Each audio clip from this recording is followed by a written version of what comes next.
ओम शांति। मैं ज्ञान स्वरूप आत्मा हूँ।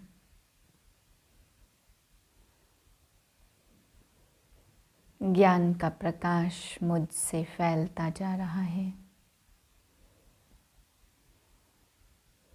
ज्ञान के प्रकाश से मैं आत्मा संतुष्ट हूँ।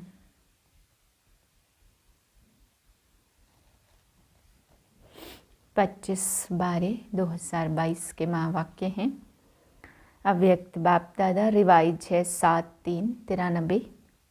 हाईएस्ट और होलीएस्ट आत्मा की निशानियाँ। आज बाप दादा अपने सर्व हाईएस्ट और होलीएस्ट बच्चों को देख रहे हैं। सभी बच्चे इस बेहद के ड्रामा के अंदर व सृष्टि चक्र के अंदर सबसे हाईएस्ट भी हो और सबसे ज़्यादा होलीएस्ट भी हो।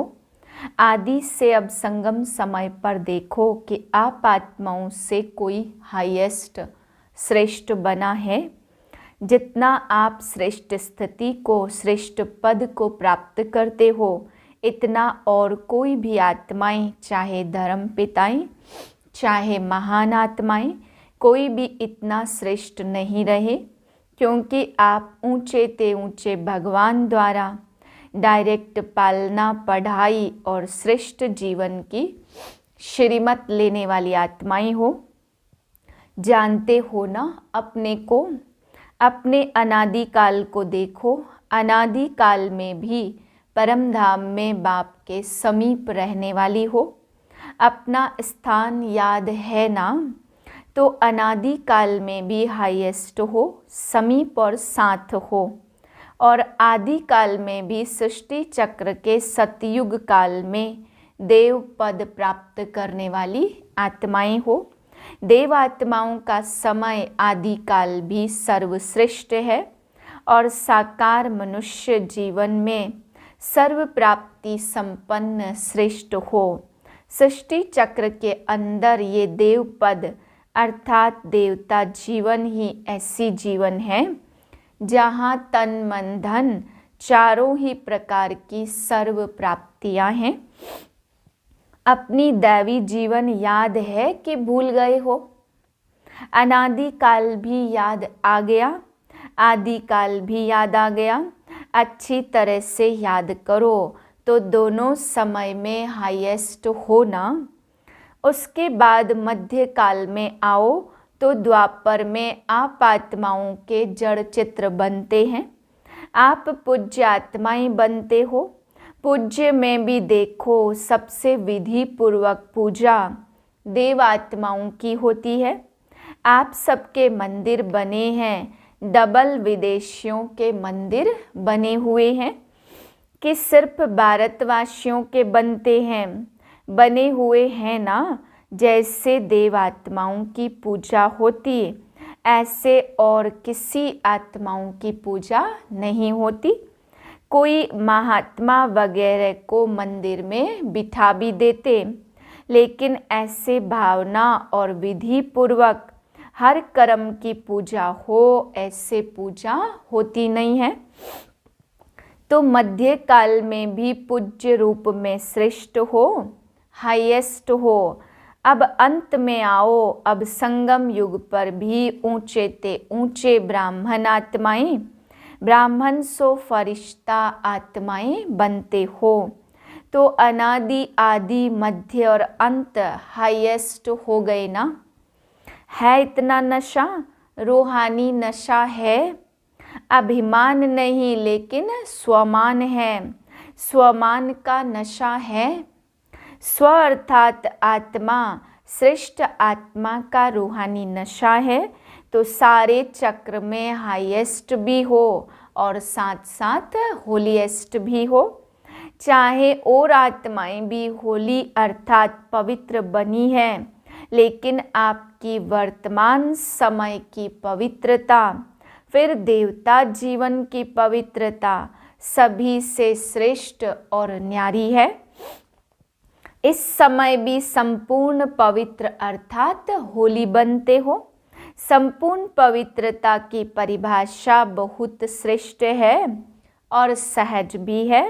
संपूर्ण पवित्रता का अर्थ ही है स्वप्न मात्र भी अपवित्रता मन और बुद्धि को टच नहीं करे। इसी को ही कहा जाता सच्चे वैष्णव। चाहे अभी नंबरवार पुरुषार्थी हो, लेकिन पुरुषार्थ का लक्ष्य संपूर्ण पवित्रता का ही है और सहज पवित्रता को धारण करने वाली आत्माएं हो। सहज क्यों है? क्योंकि हिम्मत बच्चों की और मदद सर्वशक्तिमान बाप की। इसलिए मुश्किल व असंभव भी संभव हो गया है और नंबरवार हो रहा है। तो होली अर्थात पवित्रता की भी श्रेष्ठ स्थिति का अनुभव आप ब्राह्मण आत्माओं को है। सहज लगती है या मुश्किल लगती है? संपूर्ण पवित्रता मुश्किल है या सहज है? कभी मुश्किल कभी सहज, संपूर्ण बनना ही है। यह लक्ष्य है ना। लक्ष्य तो बड़ा हाईएस्ट है। लक्ष्य ही ढीला है कि कोई बात नहीं सब चलता है, नहीं, यह तो नहीं सोचते थोड़ा थोड़ा तो होता ही है। ये तो नहीं सोचते थोड़ा तो चलता ही है, चला लो, किसको क्या पता पड़ता, कोई मनसा तो देखता ही नहीं है, कर्म में तो आते ही नहीं है, लेकिन मनसा के वाइब्रेशन भी छिप नहीं सकते। चलाने वाले को बाप दादा अच्छी तरह से जानते हैं। ऐसे आउट नहीं करते, नहीं तो नाम भी आउट कर सकते हैं, लेकिन अभी नहीं करते। चलाने वाले स्वयं ही चलते चलते चलाते चलाते त्रेता तक पहुंच जाएंगे। लेकिन लक्ष्य सभी का संपूर्ण पवित्रता का ही है। सारे चक्र में देखो सिर्फ देवात्माएं हैं जिनका शरीर भी पवित्र है और आत्मा भी पवित्र है। और जो भी आए हैं आत्मा पवित्र बन भी जाए लेकिन शरीर पवित्र नहीं होगा। आप आत्माएं ब्राह्मण जीवन में ऐसे पवित्र बनते हो जो शरीर भी और प्रकृति भी पवित्र बना देते हो। इसलिए शरीर भी पवित्र है तो आत्मा भी पवित्र है। लेकिन वे कौन सी आत्माएं हैं जो शरीर और आत्मा दोनों से पवित्र बनती हो? उन्हों को देखा है ना। कहाँ है वह आत्माएं? आप ही हो वह आत्माएं। आप सभी हो या थोड़े थोड़े हैं? पक्का है ना कि हम ही थे, हम ही बन रहे हैं। तो हाईएस्ट भी हो और होलीएस्ट भी हो, दोनों ही हो ना। कैसे बने? बहुत अलौकिक रूहानी होली मनाने से होली बने। कौन सी होली खेली है? जिससे होलीएस्ट भी बने हो और हाईएस्ट भी बने हो। सबसे अच्छे ते अच्छा श्रेष्ठ रंग कौन सा है? सबसे अविनाशी रंग है बाप के संग का रंग। जैसा संग होता वैसा रंग लगता। आपको किसका रंग लगा? बाप का ना। तो बाप के संग का रंग जितना पक्का लगता उतना ही होली बन जाते हो, संपूर्ण पवित्र बन जाते हो। संग का रंग तो सहज है ना। संग में रहो तो रंग आपे ही लग जाएगा। मेहनत करने की भी आवश्यकता नहीं। संग में रहना आता है कि डबल विदेशियों को अकेला रहना, अकेलापन महसूस करना जल्दी आता है। कभी कभी कंप्लेन आती है ना कि मैं अपने को एलोन अकेला महसूस करती हूँ। क्यों अकेले रहते हो? क्यों अकेलापन महसूस करते हो? आदत है इसलिए। ब्राह्मण आत्माएं एक सेकंड भी अकेली नहीं हो सकती। हो सकती हैं? नहीं, होना नहीं है, लेकिन हो जाते हो। बाप दादा ने स्वयं अपना साथी बनाया, फिर अकेले कैसे हो सकते? कई बच्चे कहते कि बाप को कंपेनियन साथी तो बनाया है, लेकिन कंपनी सदा साथ नहीं रहती। क्यों कंपेनियन बनाया है, इसमें तो ठीक है। सभी से पूछेंगे आपका कंपेनियन कौन है, तो बाबा ही कहेंगे ना। बाप दादा ने देखा जब कंपेनियन बनाने से भी काम नहीं चलता, कभी कभी फिर भी अकेले हो जाते हो। अभी और क्या युक्ति अपनाएं? कंपेनियन बनाया है, लेकिन कंबाइंड नहीं बने हो। कंबाइंड स्वरूप कभी अलग नहीं होता। कंपेनियन से कभी कभी फ्रेंडली क्वारल झगड़ा भी हो जाता तो अलग हो जाते हो। कभी कभी ऐसी बात हो जाती तो बाप से अकेले बन जाते हो। तो कंपेनियन तो बनाया है ना, लेकिन कंपेनियन को कंबाइंड रूप में अनुभव करो। अलग हो ही नहीं सकते। किसकी ताकत नहीं जो मुझ कंबाइंड रूप को अलग कर सके? ऐसा अनुभव बार बार स्मृति में लाते लाते स्मृति स्वरूप बन जाओ। बार बार चेक करो कि मैं कंबाइंड हूँ। किनारा तो नहीं कर लिया। जितना कंबाइंड रूप का अनुभव बढ़ाते जाएंगे, उतना ब्राह्मण जीवन बहुत प्यारी मनोरंजक जीवन अनुभव होगी। तो ऐसी होली मनाने आए हो कि सिर्फ रंग की होली मनाकर कहेंगे कि होली हो गई? सदैव याद रखो, संग के रंग की होली से होलीएस्ट और हाईएस्ट सहज बनना है। मुश्किल नहीं, सहज। परमात्म संग कभी मुश्किल का अनुभव नहीं कराता। बाप दादा को भी बच्चों का मेहनत या मुश्किल अनुभव करना अच्छा नहीं लगता। मास्टर सर्वशक्तिमान व सर्वशक्तिमान के कंबाइंड रूप, और फिर मुश्किल कैसे हो सकती? जरूर कोई अलबेलापन व आलस्य व पुरानी पास्ट लाइफ के संस्कार इमर्ज होते, तब मुश्किल का अनुभव होता। जब मरजीवा बन गए तो पुराने संस्कार की भी मृत्यु हो गई। पुराने संस्कार इमर्ज हो नहीं सकते। बिल्कुल भूल जाओ कि यह पुराने जन्म के हैं, ब्राह्मण जन्म के नहीं हैं।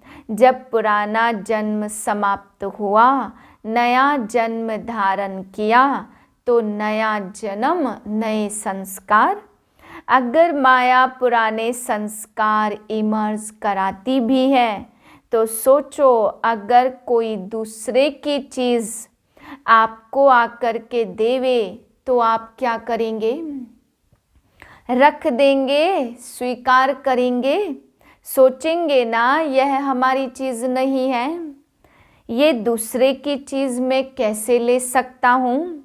अगर माया पुराने जन्म के संस्कार इमर्ज करने के रूप में आती भी है, तो आपकी चीज़ तो नहीं आई।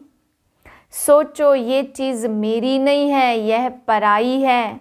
पराई चीज़ को संकल्प में भी अपना नहीं मान सकते। मान सकते हैं? सोचो पराई चीज़ ज़रूर धोखा देगी, दुख देगी। सोच करके उसी सेकंड पराई चीज़ को छोड़ दो, फेंक दो, अर्थात बुद्धि से निकाल दो। पराई चीज़ को अपनी बुद्धि में रख नहीं लो, नहीं तो परेशान करती रहेगी। सदा यह सोचो कि ब्राह्मण जीवन में बाप ने क्या क्या दिया। ब्राह्मण जीवन का अर्थात मेरा निजी स्वभाव, संस्कार, वृत्ति, दृष्टि, स्मृति क्या है? यह निजी है, वो पराई है। पराया माल अच्छा लगता है कि अपना माल अच्छा लगता है? ये रावण का माल है और यह बाप का माल है, कौन सा अच्छा लगता? कभी भी गलती से भी संकल्प में नहीं लाओ, क्या करें, मेरा स्वभाव, मेरा संस्कार ही ऐसा है। क्या करें, संस्कार को मिटाना बहुत मुश्किल है। आपका है ही नहीं, मेरा क्यों कहते हो? मेरा है ही नहीं। रावण की चीज़ को मेरा कहते हो, मेरा बनाते हो, तब ही वो संस्कार भी समझते कि इसने अपना तो बना लिया। तो अब अच्छी तरह से खातिरी करो, निजी संस्कार, निजी स्वभाव इमर्ज करो, तो वह स्वतः ही मर्ज हो जाएंगे। समझा क्या करना है? तो ऐसी होली मनाने आए हो ना, वो एक दिन कहेंगे होली और दूसरे दिन कहेंगे होली हो गई, और आप क्या कहेंगे? आप कहेंगे हम सदा संग के रंग की होली मना रहे हैं, और होली बन गए। होली मनाते मनाते होली बन गए। दुनिया वाले तो एक्स्ट्रा खर्च करके मौज मनाते, लेकिन आप सदा ही हर सेकंड मौज मनाने वाले, हर सेकंड नाचते गाते रहो, सदा खुशी में नाचते हो। जब कल्चरल प्रोग्राम होता है तभी नाचते हो, सदा नाचते रहते हो ना। सदा बाप की महिमा और अपनी प्राप्तियों के गीत गाते रहो। सबको गाना आता है ना, सभी गा सकते हो, सभी नाच सकते हो। सदा नाचना गाना मुश्किल है क्या? सहज है, और सदा सहज अनुभव करते संपन्न बनना ही है। कभी भी यह नहीं सोचो पता नहीं हम संपन्न बनेंगे भी या नहीं बनेंगे। ये कमज़ोर संकल्प कभी आने नहीं दो। सदा यही सोचो कि अनेक बार मैं ही बनी हूँ और मुझे ही बनना है। अच्छा, चारों ओर के सदा परमात्मा संग के रंग की होली मनाने वाली श्रेष्ठ आत्माएं, सृष्टि चक्र के अंदर सदा हाईएस्ट पार्ट बजाने वाली श्रेष्ठ आत्माएं, सर्व आत्माओं से श्रेष्ठ होलीएस्ट आत्माएं, सदा कंबाइंड रहने वाले पद्मा पदम भाग्यवान आत्माएं, सदा सर्व की मुश्किल को भी सहज बनाने वाली ब्राह्मण आत्माएं, सदा नए जन्म के नए स्वभाव संस्कार, नए उमंग उत्साह में रहने वाली उड़ती कला की अनुभवी आत्माओं को बाप दादा का याद, प्यार और नमस्ते। हम रूहानी बच्चों की रूहानी बाप को नमस्ते। दादी जानकी जी के प्रति बाप दादा के वरदानी महावाक्य। अच्छा चल रहा है ना, रथ को चलाने का तरीका आ गया है। दादियों को ठीक देख करके ही खुश हो जाते। शरीर के भी नॉलेजफुल और आत्मा के भी नॉलेजफुल।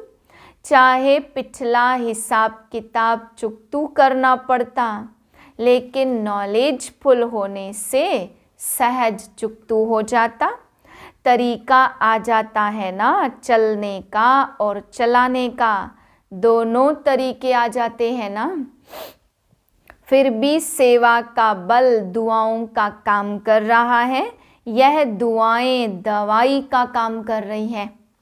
सेवा का उमंग आता है ना, जल्दी जल्दी तैयार हो जाएं तो सेवा करे, तो वह उमंग जो आता है वह उमंग सूली से कांटा कर देता। अच्छा है, फिर भी हिम्मत अच्छी है। सभा से निमित्त आत्माओं को देख करके खुश होते हो ना। अभी अव्यक्त वर्ष में हर एक कोई न कोई कमाल करके दिखाओ। सेवा में कमाल हो रही है वह तो होनी ही है, लेकिन पर्सनल पुरुषार्थ में ऐसी कमाल दिखाओ जो देखने वाले कहे कि हाँ कमाल है, दूसरे के मुख से निकले कि कमाल है। सिर्फ यह नहीं कि चल तो रहे हैं, बढ़ तो रहे हैं, लेकिन कमाल क्या की?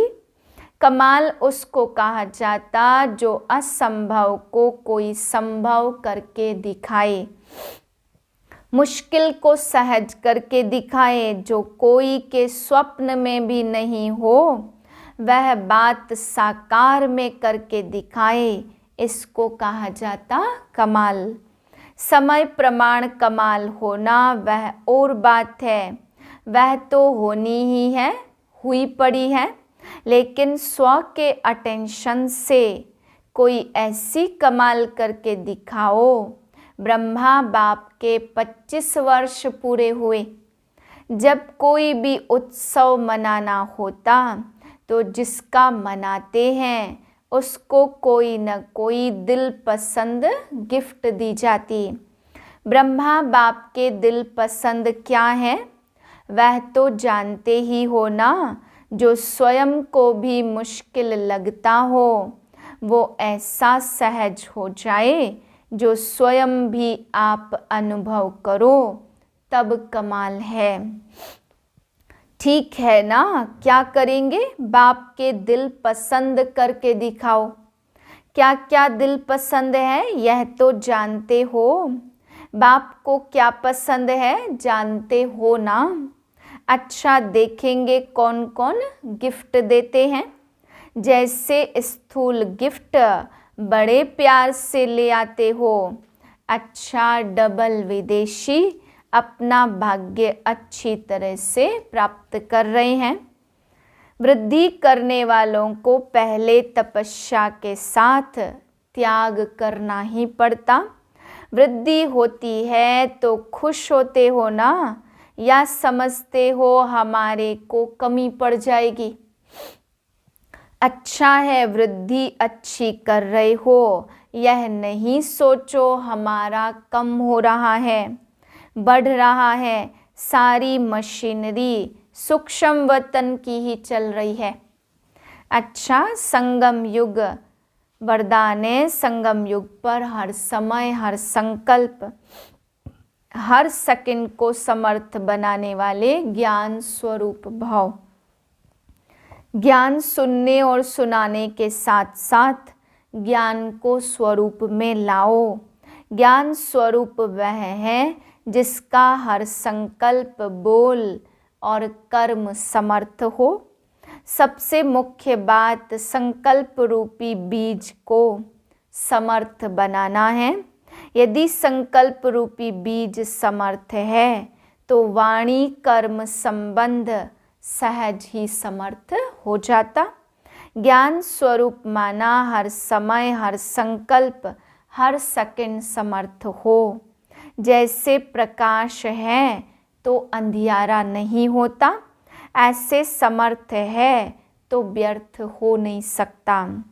स्लोगन है, सेवा में सदा जी हाजिर करना, यही प्यार का सच्चा सबूत है। ओम।